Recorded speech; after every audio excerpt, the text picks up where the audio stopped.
Aesthetics Corp. This is Made in-House. It's the show where we chat through various topics on design, culture, and the business of creativity. Now say hello and welcome Kary and Angel. Hey everyone, welcome back to another episode of Made in House. It's been a while. It's been like 2 months since we recorded any content or released any content. But somehow you guys are still finding it because you hit us up about it and it's pretty cool. And today's conversation, we're going to talk about Adobe MAX and we'll break that down a little bit more. But a few of you came to our booth and told us that you loved the podcast. And so thanks for letting us know. Thank you. Please let us leave a comment, like the video, subscribe, because all of that feedback actually is really helpful for us. You know, sometimes I wonder, I'm like, do people care about this? Are people doing it? And so, so sometimes we're just like, oh, let's just take a little break. It's okay. There's other reasons for that. And we can talk about that. But definitely knowing and hearing from you that you value the content is very helpful. So Angel, it's been a while, 2 months. How are you feeling right now? Feeling super rusty. It's been 2 months since we've recorded anything. And like Kary said, just want to thank you guys for joining us and being a part of the community and giving us the flexibility. You know, we have a almost 2-year-old and a lot of things going on in our house. So I'm glad we kind of named the podcast Made in House because it's kind of very impromptu or rough in that sense. But really thank you guys. And we're excited. I'm excited to be back and just chat through some of the things that have been happening. Summer went by super fast. And what is it? Are we in fall yet? I think we're. I can't tell because Miami doesn't really have seasons. To be fair, yesterday or today was like the nicest. Yeah, weather the temperature went down a little bit. We got a nice breeze. Nice little breeze. That could last or it could not. Yeah. So Yeah. Not getting too hopeful there. So, like Kary said, we just had Adobe MAX, I want to say last week already. And I think it was a good opportunity for us to turn on the cameras and talk a little bit about how we got there and our challenges and some of the things that we learned since we've been to MAX a few times. And I feel like every time it's different. And I think we're going to talk about MAX. And I think you would agree with me, but tell me if you don't. I feel like MAX was a really great reset for us and a really great encourager. It kind of put a little boost behind us to get back into God as a designer and get us excited about that again. Would you agree with that? Yeah, 100%. I feel like I leave every MAX that we go to, I leave with fire of, man, getting to meet people from all over the world and not just, I don't like saying the word fans, but just people that follow the brand, the God is a Designer brand, that follow us and, follow the podcast and stuff. Just really cool that what we put out, it doesn't go into a void because it seems like, I don't know about you guys, I'm sure when you put out content on Instagram or whatever, or wherever it is that you put content, it feels like you're speaking to, to no one. But so when you have actual people right in front of you, that enjoy your work and like the things that you do, it's really cool. Yeah. And truthfully, this year has been a little bit discouraging for us in terms of our GIAD project, God is a Designer. And that'll be a separate episode, but I do want to say that because part of the boost that we feel from Adobe MAX is related to just a little bit of a discouraging year that we've had. Just to give a little bit of context, we had a great year last year. I think our best year. Best year. And so we wanted to keep growing the brand and we invested pretty heavily into product and also marketing at the end of last year and the beginning of this year. We also did something that in hindsight, we understand what it was, but back then it just seemed like a really great idea, was we introduced a new silhouette and a new type of design. The very minimal design. Right. Called GIAD base. GIAD base, yeah. And that kind of, those three things put together was not the best for GIAD. It hurt GIAD quite a bit. Yeah. Because basically we invested a lot. And so then we did not see the return quickly enough. And we did not have our best sellers in stock to be able to recuperate from the investment that we had done. We had this new silhouette that basically we didn't have money to even properly market. It kind of turned into that. And we were like, what do we do? Yeah. Yeah. There was a lot of decisions I feel that started the year before that, yeah, like Kary said, in hindsight, I don't think ambition is bad. I think it's when you try to make certain decisions or risks, or take certain risks that don't necessarily pan out for the brand, which is totally fine. It's mistakes or failures that you learn from, and some of them are costly. Some of them are like financially costly. Yeah. So 100% guide base. The whole drop, I think we talked about it a little bit, and you can kind of go to the website and you can see it. It's something that I actually loved, but it was such a deviation from the rest of the aesthetics of the brand itself that I feel like it was like, what do you call it? A plunge or into cold water for the followers. I think it was a little bit of a hard sell, and we were not set up to do that properly 100%. because of the investment that we had made.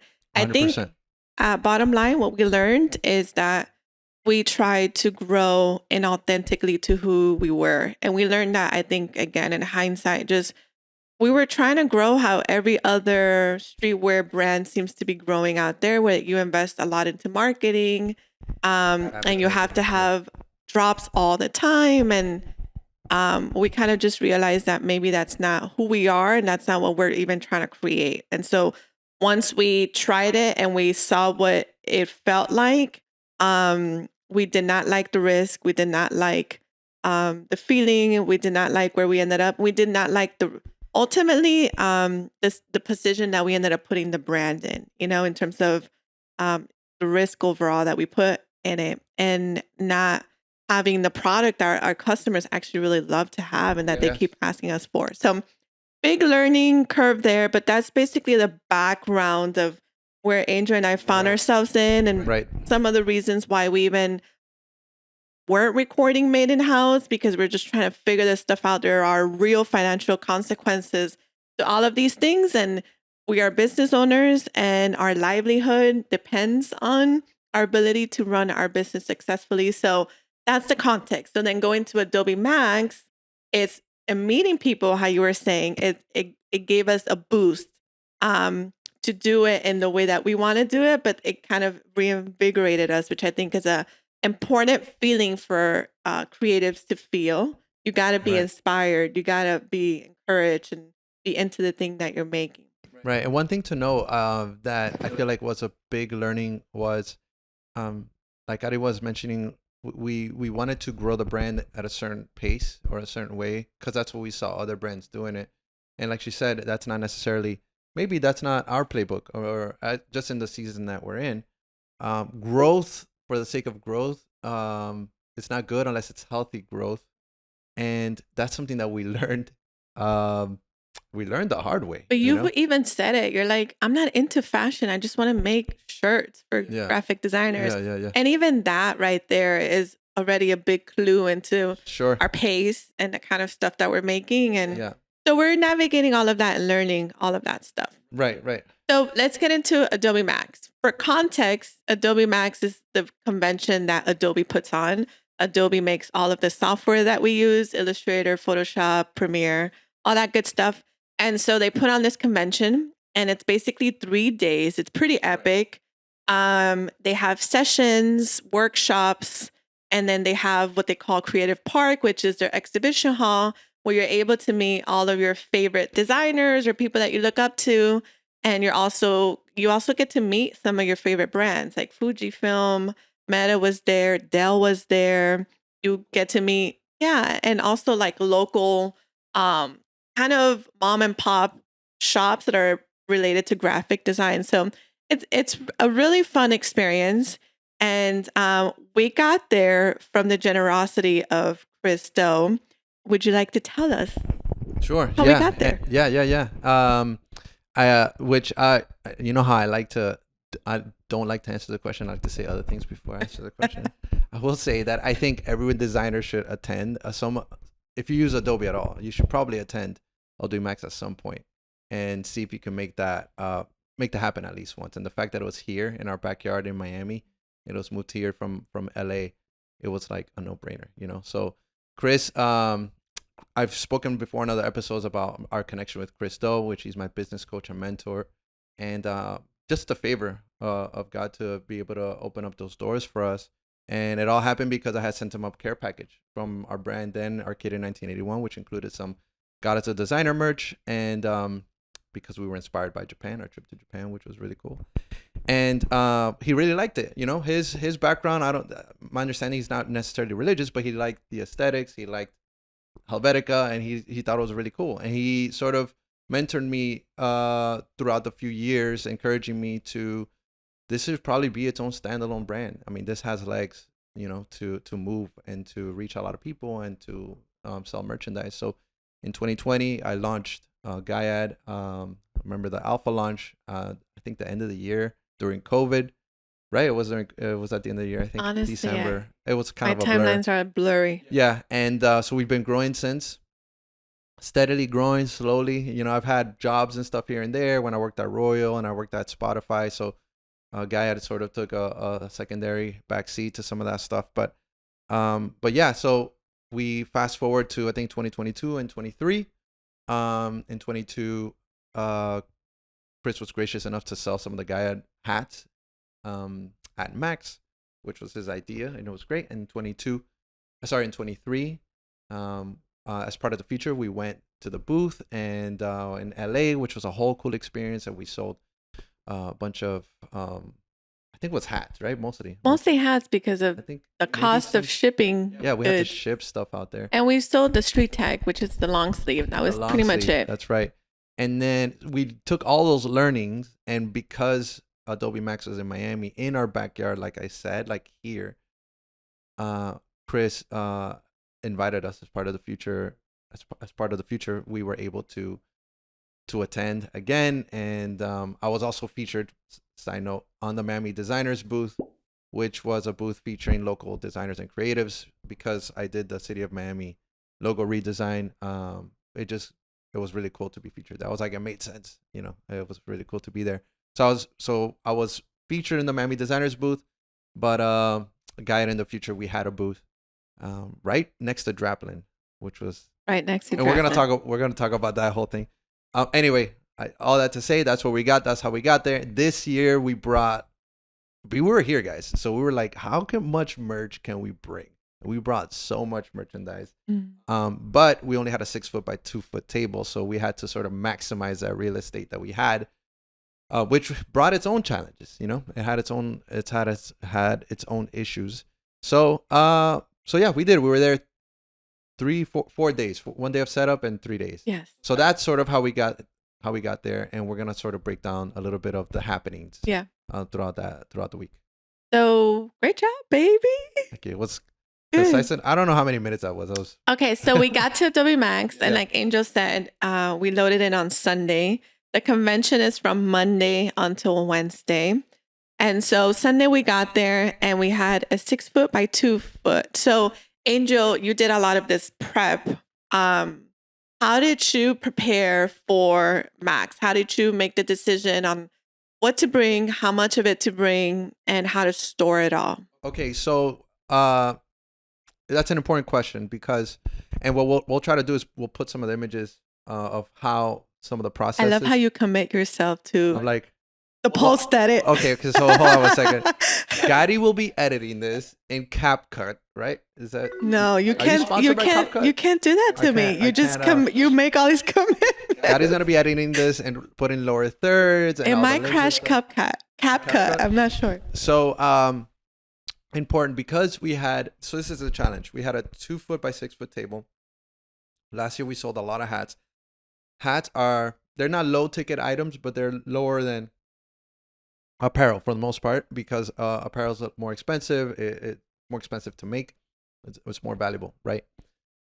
However, in 2023, we learned that people wanted like shirts and stuff. So I thought, okay, if we can't go wide, maybe we go high, right? We use vertical space. So we had some really cool crates by the brand called, oh man, I always forget the brand names. But anyway, it's a really cool brand that our buddy Sueda did their branding for. Slido. It's not Slido. Gosh, man. We'll leave it in the description. Yeah, we'll put it in the description. It's a beautiful crates that I have purchased.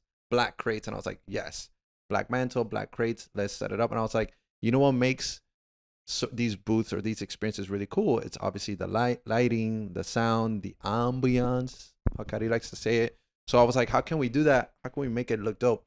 So we use actually these lights that we have set up here, the Godox lights, to highlight the hat. So instead of putting all the hats on the table, I'm like, you know what? Let's put a few hats on the table and highlight them with some lights, which were super cool. So I'll put the picture so you guys can see what that looks like. So then second challenge was, how do we display that apparel, right? I'm going to need a coat rack. I was going to purchase a coat rack. It's like $200 something. I was like, man, I don't want more stuff. So what I thought was, let's maximize what we do have. And we have multiple small rig tripods that we can use. And I have that L-shaped one that we used to use for the mics when we were downstairs before we switched to these mics because they're a lot more portable. And I was like, can we make it happen? And it did. It worked pretty well. So all in all, how much did you invest in that, the display? Because you're saying we used a lot of stuff that we own already. So technically, I'm like itching my nose. So technically, the only thing that we bought that was like high ticket was, I think, the booth pass and this TV that we got back here. Can you see this? I absolutely love this thing, and I wish I could do like can I do a close up with this and then put it in post? Oh, 1 second. All the editing commitment, I love it. Okay, here we go. I say hi, babe. All right, so this little TV right here is a JVC Monitor. It's AU something. AU something. I don't remember. And so I bought this on eBay, and I got this for $80 plus $20 shipping, so about $100 and something. I got a few adapters at Micro Center, and I created the menu in Premiere. So I used a lot of the assets that we already had. I think you should look at the camera. Huh? People get it. Oh, because yeah. you're describing. I'm describing it. Anyway, so that's one of the high ticket items, and so how much was that? About $100. So all in all, you spent $100 for the actual booth display, product display, merchandising display. Yes, because everything plus we already had. The pass of getting to actual Adobe. And plus the pass to get there. Because I got a pass. I was featured in the designer's booth, so I got a complimentary pass. And I will say part of the whole process was, again, how to maximize the space, but also how to make it memorable and how to attract people to the space. And in our experiences going to Max, a lot of it's very corporate. Would you agree? Like a lot of like the booths are very sort of... Sure, because they're corporate brands. Sure. And a lot of them do have really cool activations. Like there's a lot of... I think Instax 360 did a cool activation, and other brands did really cool activations. So, but something like this, a little tiny analog monitor TV, I feel like would have attracted people. And it worked 100%. It worked. Yeah. That was the one thing that would attract people to the booth. Well, one of the things for sure, one of the main things. So great job. Great call on that. Thank you. You know, because I was saying earlier, we were not in the best financial position to be investing into this entire display. We even had conversations about even making it to Adobe. Right. My ability to make it, because the investment to make Adobe is up there, you know? Yeah. So we made it. So all in all, maybe we spent what, $1,000? Yeah, and plus maybe the posters that we made, but as far as the booth goes, in terms of display and getting there. Yes. Okay. Cool. So keep going. So you have your crates, you use your small rig or hanging merch, and then how did you make the decision of how much inventory to take? The inventory to take was it was our first time doing something like this where we're like, hey, we're going to take a few pieces. I thought, let's just bring some of the pieces that we need to sell, that we have a good amount of inventory, which was GIAD base. because, like I said, that one has been selling a little slow. And we took GIAD base. We took the Dota long sleeves. Those are pretty popular, and it's got a really big graphic that's like an eye catcher. And I think it was 4 pieces, or there was 3 pieces at first, right? It was base. Base, and the long sleeve. It's funny because as the days went, we started adding more stuff. That's something we learned as we got there. I made some little sheets, some little price sheets. Okay. We learned that from last year. It's a little cards to put pricing, which is common practice. I mean, whenever you go whenever you go to see a band or that's common practice. You put the pricing on the actual item. So I made those and I taped them like super lo-fi, super what do you call them? We literally did not. Yeah, that was all done with things that we had at home. Mm-hmm. We didn't spend money on printing or anything like that. No. We used our home printer, which is black and white. Brother. So if you've ever ordered from GIAD and you've gotten the receipt and it's on that cool paper, that's what we print. That's what it is. That's what we used to print our invoices.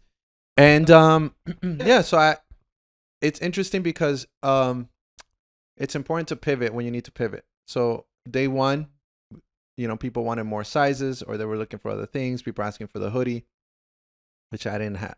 I thought I didn't have many. People asking for the long sleeves, the Street Tech long sleeves. So people asking for the stuff that's sold, not necessarily GIAD base, which is funny because GIAD base was probably one of my favorite drops ever. The silhouette itself is just super sick. But that's not the fan base that we grew, So day one, we sold. Let's backtrack. Sorry. Let's backtrack for a second. Okay. So we're set up. Okay. And we'll put pictures. Angel has committed to the post edit. So we'll show you the time lapse of the whole setup. Sure. And the time lapse, right? Yeah, that's right. Okay, so day one. Doors open at 11 a.m. This is the first time all of these attendees are seeing Creative Park. So this influx of people just start coming in. And what ends up happening is that Draplin booth that's right next to us, by the way, Draplin, his name is Aaron Draplin. Draplin, right. He is a legend in the graphic design world. He made this hat. He's got this very specific style of like a very colorful, chunky vector graphic. Americana kind of. He's amazing. Mm-hmm. He's next to us. He is the merch king. He is a merch king. In this entire scenario. We love him a lot. And so people start trickling in and, you get excited, a little bit nervous, right? A little nervous. And that line starts being made. People start piling up. Or the Draplin booth. So they start piling up for the Draplin booth in front of our booth. You enter the line, the Draplin line, right at the end of where our booth. Right. And so people were literally in line for the Draplin booth in front of our booth. Mm-hmm. So that feeling of standing there in front of your little 6 foot by 2 foot booth, being small and having invested in we got to sell this stuff. And then all of these people are there for Draplin. How did that feel? How did you navigate that? So I'm proud of myself because I didn't feel anything. I thought it was great. I was happy for Draplin. Yeah, of course. Shoot, I wanted to line up there too. To buy merch. Well, I don't mean sure. I didn't feel anything towards Draplin. I'm saying as a small business owner. Sure. I honestly, it encouraged me. Oh, really? Yeah, I did not feel defeated. It encouraged me. Okay. I'm like, Draplin's been doing this for a long time, man. Mm-hmm. 30, 40, I don't know how long he's been doing it for, but a long time. He's a master at his craft. He's respected in the industry. He's probably one of the best keynote speakers every time at Max. Or anywhere. Mm-hmm. Just because he's someone that's relatable, someone that you can talk to, that shares his insecurities, his challenges, not this sort of fluff about, which I've seen, and apparently this year there was a lot of fluff. So yeah, it encouraged me. I'm like, yeah, this is what we could be if we keep at it. Mm-hmm. If we keep at it, this is what we. Wow, you're a much better person than I am, apparently. Because I was like, oh, Were you salty? Were you salty? No, I didn't feel anything negative towards Draplin. No, not he course. Deserves. Yes. Yeah, and we bought merch. Yes. We love Draplin. Yeah. I just felt discouraged in that moment of like, we did our setup. It was the onset of like we're selling our product, our brand that we've invested a lot into, Sure. and people don't care about it. People are here for Draplin, Sure. which absolutely. But not only that, they're literally piling up in front of our booth so nobody can see our product. Sure. So it was like, I felt discouraged immediately. And then I was like, okay, I can't sit in this feeling. I need to snap out of it. We need to work this. We need to work Right. this I for understand. our advantage somehow. And then I remember telling you, like, go into the line and talk to people and give out stickers. Or we also took these door hangers that Angel made. Yeah. And so that's what he ended up doing. Yeah. How did that feel? How was that? We gave out freebies, and if they're gonna be in front of our booth, we may as well engage them and talk to them and stuff, and not necessarily. I'm like, Aaron, we weren't taking your customers. We were just kind of like maximizing the opportunity. So we gave out stickers, and which was Kary's great idea, and we gave out some door. Okay, I'm so confused right now. You did not feel any insecurity or discouragement in that moment? Like, what would have you done? You just stood in the booth? No, I didn't. I didn't. I would have just talked to people. Like, I Okay. don't know. Maybe he's my how do you say despiste in Spanish? In English. I don't know. Yeah, I didn't. It was intimidating. Maybe is that? Okay, it's okay. I'm surprised you didn't feel anything. No, I did feel like it was. Yeah, it was intimidating. People in the front of the booth, but I was more like, oh, this is day one, man. We got 3 days. You know what I mean? No, So- that's awful. Day one is the one where you sell the Which, most. by the way, day one is the day for the Got it, Max? Pro Max tip. Day one is the day where you sell the most merch. So Okay. Well, I now I'm feel like I didn't curious answer to your know question. what Angel would have done. Okay. Let's just move on from that. I'm surprised okay. at your take on that whole situation. Sure. But anyway, you ended up working the line and talking to people Yeah. and giving out stickers. People actually really loved the stickers Yes. and the door hanger. They found them hilarious because Angel designed those specifically for graphic designers. Right. So there's like humor in them. Yeah. And so it wasn't like we were selling or anything. We were literally just giving people stickers that they genuinely liked Yeah. and door hangers. And the stickers were pretty cool. The Save Your Work sticker, Yeah. the ruler. Right.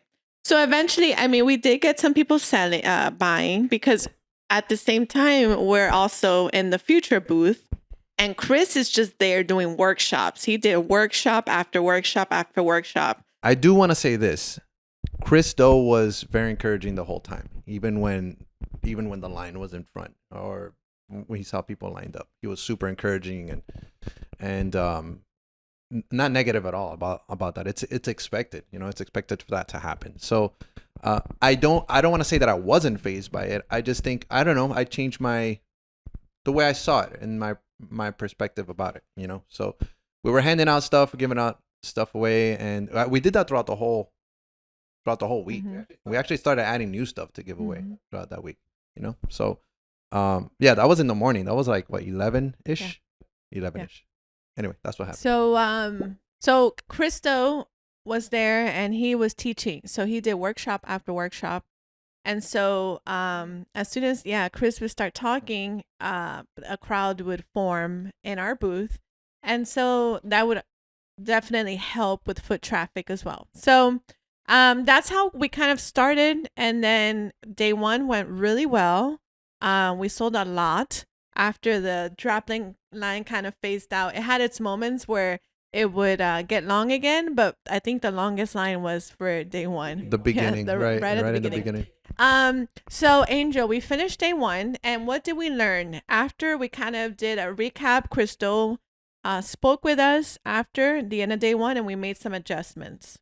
Yeah, so the interesting is that sometimes there isn't a formula. You think there's like a formula of pricing or way of doing things, and I find that to be the pricing depends on the situation and your audience, right? So reason that I bring that up is because I did some very limited posters.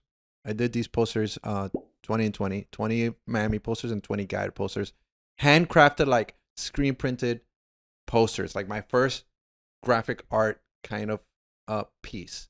And I priced those pretty high because I thought, hey, these are limited. I'm probably not going to make these ever again. I stamped each of them with a seal of certification. I numbered them, and I signed them, right? Kind of like these other street artists or other graphic artists like Shepard Fairey and these other guys. Obviously, I'm not anywhere near that. But what I'm saying is the structure. So I priced them pretty high, like I think around $85 each. And then I was going to sell the tubes for $5 in case you guys wanted to take a tube.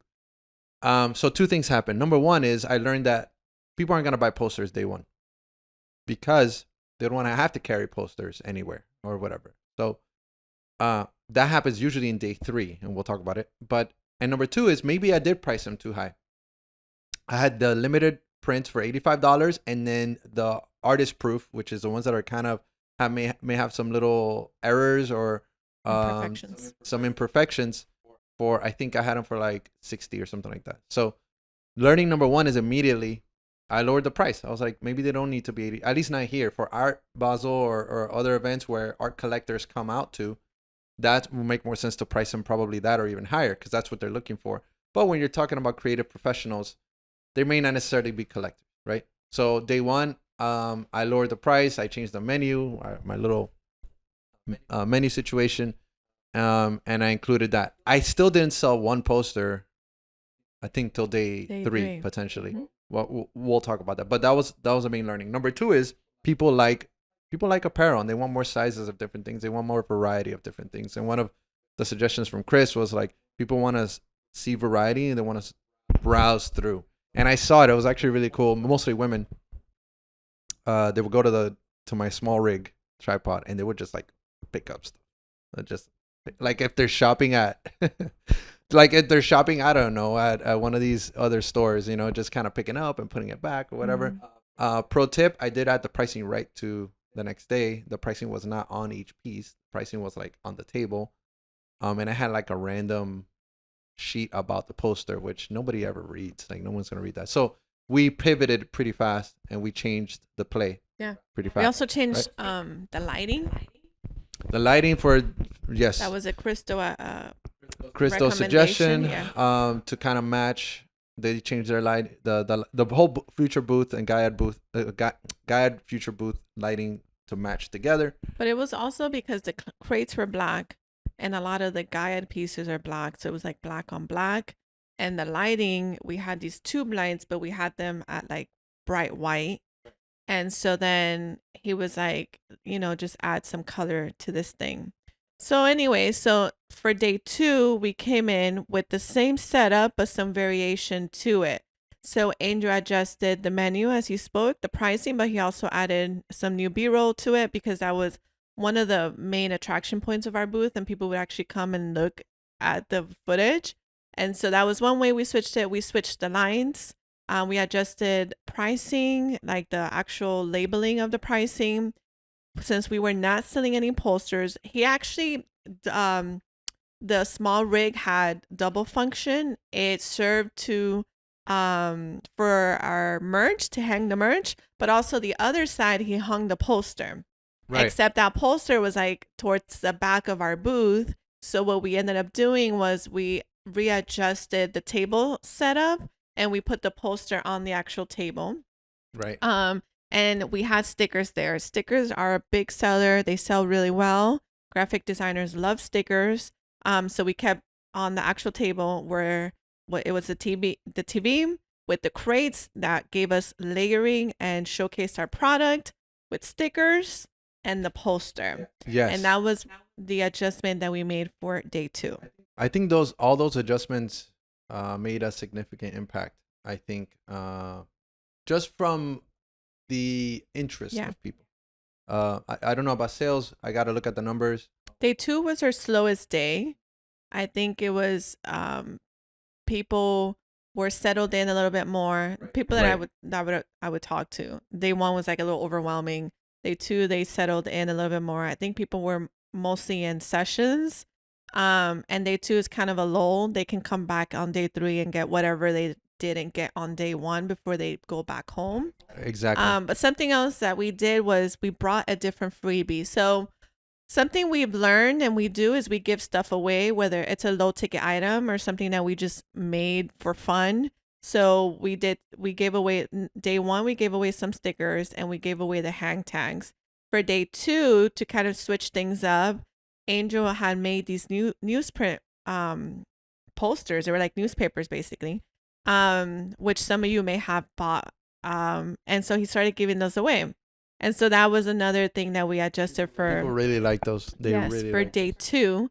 Day two was our slowest day financially, but we It was? yes.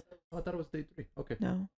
All right. But yeah, okay, so then that was day 2. Now day 3, did we make any other adjustments? I can't remember. I brought hoodies. For day 3, Day 3. he brought hoodies. I So brought every the creative day, ops and the and joggers. the street tech. The joggers brought day 2. Okay, so every day we kind of brought new merch as merch. we kind of sold out of certain things. Right. And I don't know how many people were repeat. I know a few people came back. Yeah, they did. But yeah, we did bring the creative ops hoodie, and that was a really good eye catcher because you put that right in the rack at the corner, and like you see this cool like creative operations in the Japanese kanji phrasing and stuff, and immediately people were sort of drawn to it. And unfortunately, I only had small sizes and a couple of larges, and the largest sold pretty fast. But and this is on a side note is we are a small operation, so we don't have like a bunch of unlimited budget to order, hundreds of products of inventory, so when stuff sells out, it does take some time to bring it back just because of the nature of e-com and retail in the business. This is how it is. If we do stuff locally, then we can definitely do like smaller MOQ or minimum order quantities. But people are asking, hey, can I get this? Do you have this in other sizes? Or the hoodies are expensive to make, so once they sell out, it'll take us like some time to get it back, So anyway, those were the 2 pieces we brought back for day 3, creative operations and the street tech. And I don't know how the street tech sold. I think we sold out of everything except the joggers. the joggers. Yeah. Or the sweatpants. Right. But everything sold pretty good. Day 3 was our second best selling day. Because people were on their way out. Buying Some posters. people were there with suitcases and stuff, and so they some people even told me I wanted to make sure how much space I had left in my suitcase Right. before I kept buying anything else. Right. But yeah, we had some people repeat, like friends or co-workers that wanted the merch, and so they were buying for them. So day 3 was better. And so yeah, so that was like the booth, kind of like the merch setup and how the selling went. So let's recap on some of the learning. So Can I stop you for a sec? Yeah. Recap on some of the learnings. Don't forget that. I do want to send for day 3 a special thank you, the shout out to the Miami Designers booth because they were so gracious to invite me to be a part of the booth, and me and a few other creators from Miami. So thank you to Adriana. And thank you to Andrea Antiosa. The booth was incredible. They did this mini guide, and we'll put it in the description as well. The guide to Miami, which was super helpful for people that were from out of town. They were just very generous and kind. And we actually did, when I went, I had 2-hour stint or 2-hour block at the Miami Designers booth towards the end, and I spoke to so many people. I sold a lot of posters on that side too, because it was in a little corner by like that circus thing. I don't know if you saw it. So anyway, just want to segue to let's just thank say that I was the booth staff, and so my exploration of Creative Park was very limited. If you want to volunteer and help us with the booth next year, please email operator@goddessadesigner.com. Definitely. And we can use them. Go ahead, recap. Okay, so let's recap really quickly. So our learnings. If you are ever looking to do a merch booth somewhere, have a plan. Right. Okay. Angel tested the setup here at home and took a picture of it for reference when we got there. Have your inventory and the things that you want to sell of, and just make sure that you are taking things that are not only going to give you a good profit and a return of investment, but also keep in mind just the cost of getting that inventory there, but also storing it, because you are storing things under a table. So Right. Angel did all of that. He packaged everything in containers and crates that worked really well. Not only as displays, but also for storage. We were able to stack the container, the bins into each other once we Mhm. sold out of merch. Have freebies and things that you can give away. Work the crowd, work the space, walk around, talk to people, right? And then every day have a plan to switch things up. A lot of these people, they are returning and they're coming back and they're maybe interested on seeing something they didn't get to see the first day. But maybe if you switch something up in your booth, they might come back to your booth, right? Right. And so switch things up as you can without changing your entire setup, things that are not going to cost you any money, but something new that it's a different iteration of your brand or something interesting that people might be compelled by. I'll add to that. The plan is super important. When I took a picture of the booth here, I wasn't thinking about, oh, I'll use it for reference. It was just because I wanted to share it and show you and show Chris Doe. But in the spot, sometimes you forget. You're like, oh man, what was it? What did I look like? So I use that as a reference. So having a plan is super important. Testing your gear is super important. We had a little tap to pay, and those needed to be updated. So while somebody was trying to purchase, it's like they had to wait till we update the software, which is something we should have done. So having a plan is important. It's also important to consider that sometimes you got to throw away the plan while you're in the middle of it, and you have to be flexible enough to pivot to be able to do what works for the crowd that you're in, that you're serving the crowd. So if something's not working, don't feel bad. Just adjust, pivot, change the play. And I use play a lot because got to use this play. So change the play, and yeah, and I feel like for us it worked. It's important at the end of every day to assess. I was gonna say SWOT, but just assess what worked and what didn't work. Keep what worked and then change what didn't. Yes. Awesome. And we use Shopify POS, an iPad, and we have these little checkout things. We have a couple of checkouts. We brought a bunch of cables and power, extension cords, Yep. all of that stuff. I think we're not sponsored, but the game changer is those Anchor super fast chargers. That it's like a little block with a bunch of different cords, and that thing just like, man, we'll charge anything super fast. So I kept our iPad charged, all our lights, the Godox lights, and everything else charged really fast. So we never had any power issues. All right, guys, and just a highlight of this whole thing. Did you have anything else to add? No, I think that's it. I wanted to ask you, overall, like, what's your main? How do you feel? Before I get to that, I do want to say that we did a lot better than last year, and so we saw the growth, and we pretty much almost doubled our sales from last year. There's a lot of reasons why. We had more inventory, we had more flexibility because we're here in Miami. But I think we also learned a lot from that first time. And so our setup was better. We adjusted and were more flexible. We came up with better ideas that didn't cost us a lot of money. And even we took time. This is another pro tip. While you're in the moment, document it. So SWOT it, but also write down ideas for the future because you're going to forget them, you know? So we actually, on the drive there one day, we started a notepad kind of taking notes of, what would our dream booth be like? If money was not an issue, what would we do? And there's a lot of great ideas in that list that we're gonna use next year. I think we'll do it again.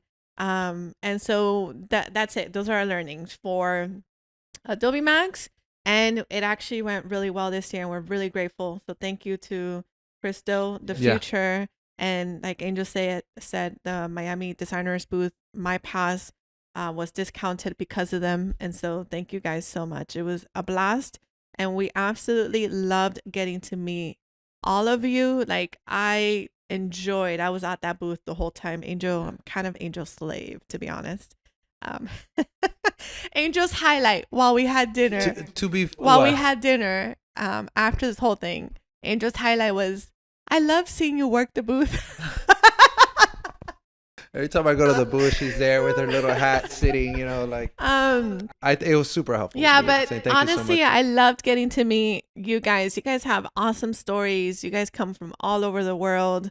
And you guys are really excited. You really love what you do. And it's really cool to see other people from everywhere, from India, from Europe, from all over the United States, Puerto Rico. Yeah. So thanks for hanging out. Thanks for coming by and saying hi. And you were asking me how I felt. Does that answer that? Yeah. No, that's exactly it. I wanted to see how you thought, and yeah. Great job, babe. Very proud of you. We sometimes talk about in our personal life our strengths and our weaknesses, and we tend to operate in a way where we kind of cover each other's weaknesses.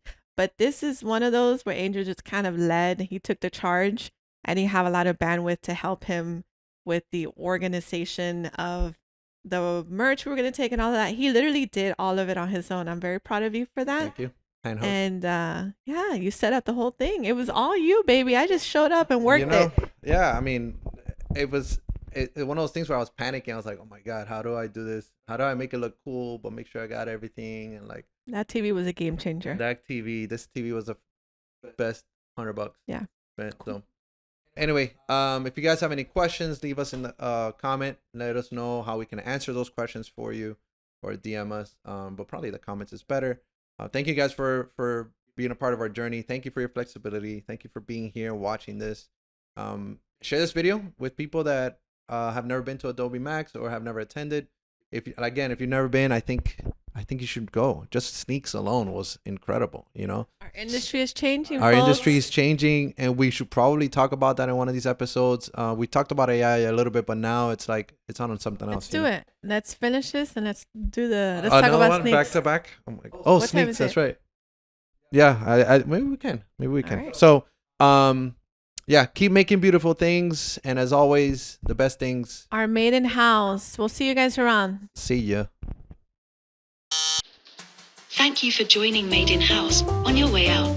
If you would be so kind to follow, subscribe, and or like our episode in the relevant social media platforms. Feel free to share this episode with your colleagues.